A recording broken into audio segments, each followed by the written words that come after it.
Hola, ¿qué tal? Bienvenidos, como siempre, su amigo Juan Lanzagorta, en mangas de camisa, para que vean que sí traigo camisa y vengo arremangado. Hoy muy contento, como siempre, y agradecido con la anfitrionía de Héctor Loyo, dueño del lugar, El Nopalito, el mejor lugar en el norte de la ciudad, y de su gerente general, Javier Arriola. Me acompañan, como siempre, mi subdirector técnico operativo especialista, que se llama el maestro Fernando Vela, y mi compañera, la directora de imagen y diseño, Elizabeth Sostres, Elizabeth Sostres, ya me corrigieron.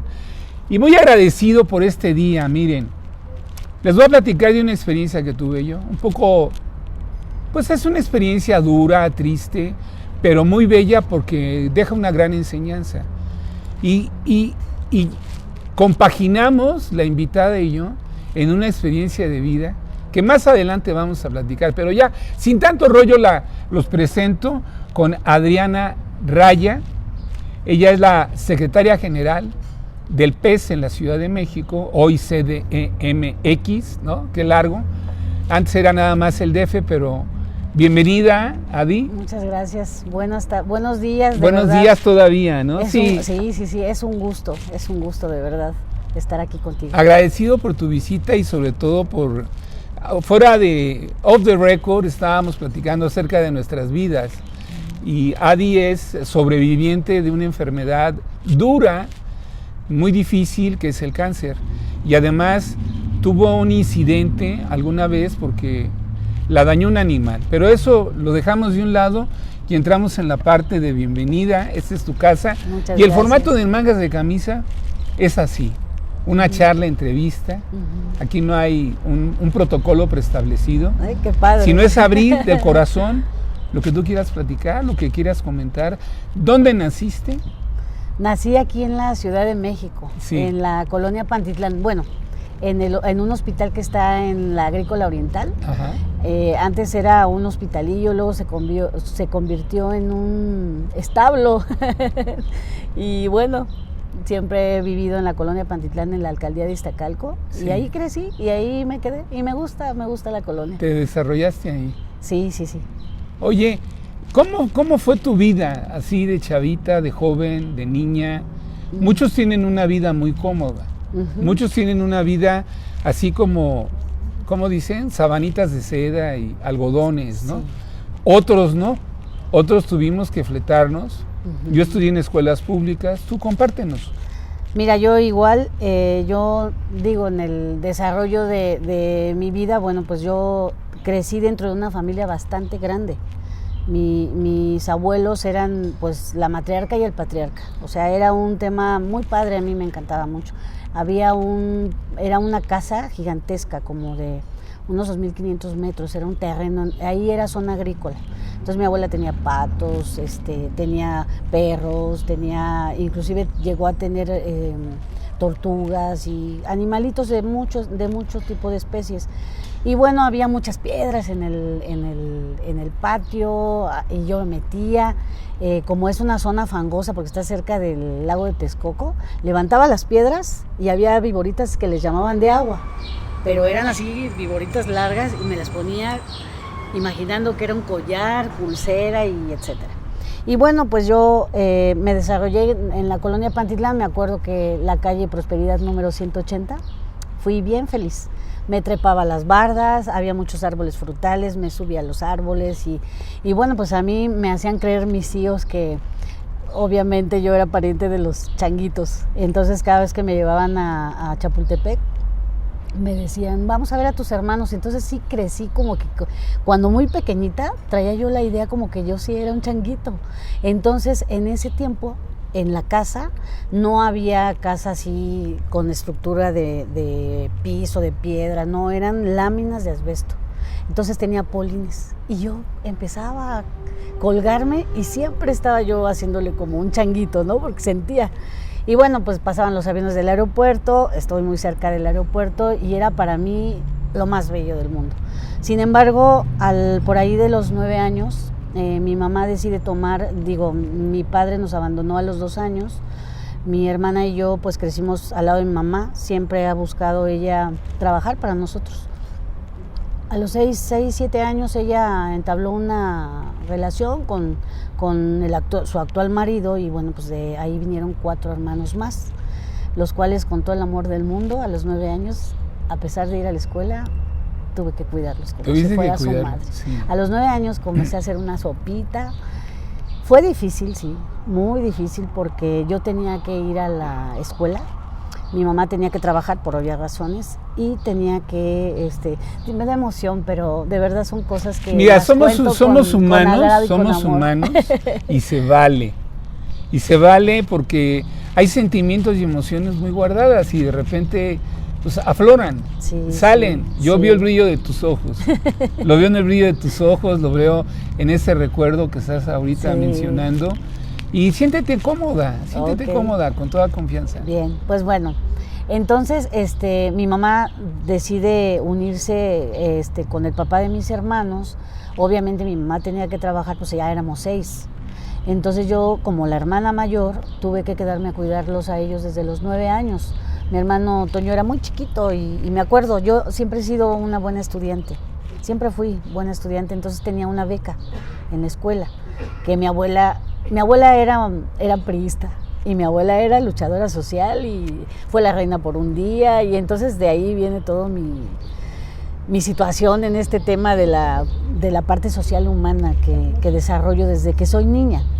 Porque aún así yo me iba a la escuela, cuidaba a mis hermanos, primero nació Toño, luego nació Nancy, luego nació Juan Carlos y luego nació Ali. Amelia ya estaba, porque es la que sigue de mí. Amelia y yo somos del mismo padre. Y bueno, pues fue complicado, difícil. Mi mamá tuvo que ir a vivir a una vecindad, también ahí por la prosperidad. Pero bueno, ya tenía que hacer su familia aparte. Me acuerdo bien que me iba a la escuela y dejaba a mis hermanos encerrados. En una casa de, ¿qué te gusta? Unos 10 metros cuadrados, con solo una cocina y un cuarto. Mamá fue muy joven, a mí me tuvo a los 15 años. Entonces estaba muy joven, pero la verdad es que jamás nos abandonó. Entonces yo tenía que ir a la escuela y hace cuenta que yo entraba a las 7 de la mañana. Bueno, en la primaria pues entraba yo como por ahí de las 1 a 2 de la tarde. Entonces yo te los tenía que dejar encerraditos con candado, chiquititos, asegurados. Apagaba el gas, apagaba el switch de la luz y me veías yendo a correr a la escuela para llegar puntual porque hacía 5 minutos de la casa de Prosperidad a la Avenida Norte. ¿Qué te gusta? ¿Será 1 kilómetro? Pues yo tenía que estar en 5 minutos en la escuela. Y la primaria y la secundaria, en donde yo estudié, están pegadas. Entonces era al mismo tiempo cuando pasé ¿Cómo se llamaba la primaria donde estudiaste? La primaria Pedro Romero de Terreros. Y Romero de Terreros, se contaban historias impresionantes, de verdad, que era un panteón y que se parecían los fantasmas y yo vivía feliz. Porque entre mis sueños de niña, pues yo sí siempre he tenido así como, a ver, quiero ver un fantasma, ¿no? Y entonces los buscaba, nunca los encontré, francamente, ¿no? Pero buscaba los fantasmas de la primaria. Oye, Adi, ¿recuerdas algún maestro en especial en la primaria y luego en la secundaria que te haya dejado algún sello de vida, algo que te impulsó a conectarte con el compromiso social, con los animales, como me lo has platicado, de que hubo alguien ahí, quizás un maestro, una maestra muy especial, porque siempre hay alguien que nos marca? ¿Te acuerdas de alguien? Sí, de la maestra de deportes en la secundaria y en la primaria el maestro Alejandro. Esos maestros marcaron mi vida. El maestro Alejandro en la primaria, pues obviamente él llegó a ser el director después de que yo salí, pero cuando yo estaba en la primaria él era un maestro que pues nos trataba bien, porque si había maestros pillos. ¿No eran de esos maestros duros Sí, tuve uno. ¿Cómo se llama? No, era del jalón de patillas. Del jalón de patillas y de oreja. Sí. ¿Del reglazo no te tocó? Sí, también. ¿Y del borrador también? Me tocó así los dedos y el borradorazo. O sea, son cosas que fíjate que te marcan, porque yo llegaba llorando a la casa. Es que de verdad yo en esa parte pasé cosas muy duras, porque mi mamá tenía que ir a trabajar, entonces yo me convertí en la hermana de mis hermanos. Y tanto donde yo vivía como en la escuela fue un asunto violento impresionante. Por eso me acuerdo tanto del maestro Alejandro. Porque el maestro Alejandro, yo creo que veía en mí esa parte de dolor que tenía yo, pero de desesperación de poder seguir los pasos de lo que me indicaban los adultos de mi familia, ¿no? Tienes que poner el ejemplo a tus hermanos, que crecí con la grabación aquí. Tú no puedes beber, tú no puedes andar de callejera, tú tienes que estudiar, porque te eres el ejemplo de tus hermanos. ¿Sí me entiendes? Una responsabilidad grande. La casa debe estar completa porque debes ayudar a tu mamá. ¿Sí me entiendes? O sea, sí, claro, claro, pues eras la primogénita y la verdad, el mayor, el primero, siempre carga todo eso. Tiene que ser el ejemplo de los menores, ¿no? Sí, y entonces por ende me convertí en una chica rebelde, destrampada y la peor de la escuela. Fui muy buena estudiante siempre. Yo estuve becada desde la primaria hasta que me gradué. Sin embargo, sí era busca problemas. Toda la ira y frustración y dolor. Despertó. Sí. Explotó. Sí, era una... ¿Te acuerdas de algo que quisieras compartir? No es necesario. Si quieres, sí, si no, no. Porque hay cosas que a veces nos lastiman. Sí, pero sí, a veces es necesario expresarlas porque la gente no nos conoce. No sabe quiénes somos. Ni cómo crecimos, ni cómo sufrimos, o lo que padecimos, o si fuimos felices o no. Sí. Padecí mucha violencia de niña, mucha. Y entonces ya era por ejemplo, una vez, eso me quedó bien marcado, que el día de hoy, a mis 50 años, nunca le he contado un problema a mi mamá. Ella se da cuenta, pero que yo vaya y me refugie en ella para contarle un problema, jamás.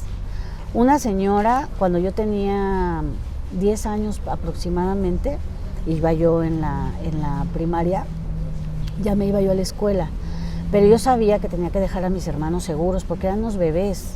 O sea, dejaba uno en la cama, otro en la cuna, a otro lo dejaba, al más grandecito, mi hermano Toño, Marco Antonio, como ya estaba así como que un poquito más grande, entonces él era el que mientras yo regresaba y mi mamá se hacía cargo de mis hermanos, ¿no?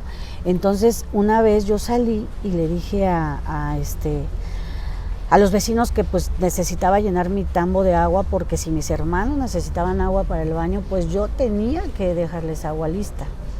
Entonces, como era una vecindad larga, en la mera entrada solo había una llave para todos, entonces todo el mundo ponía su manguera.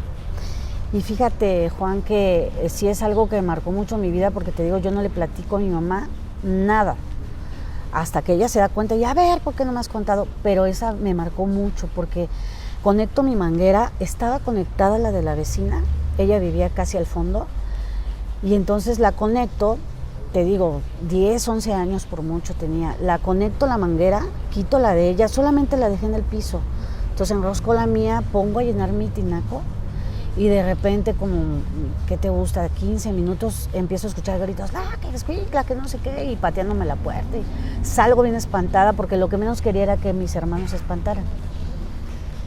Y que agarra su manguera y que me empieza a golpear. Y tú una niña.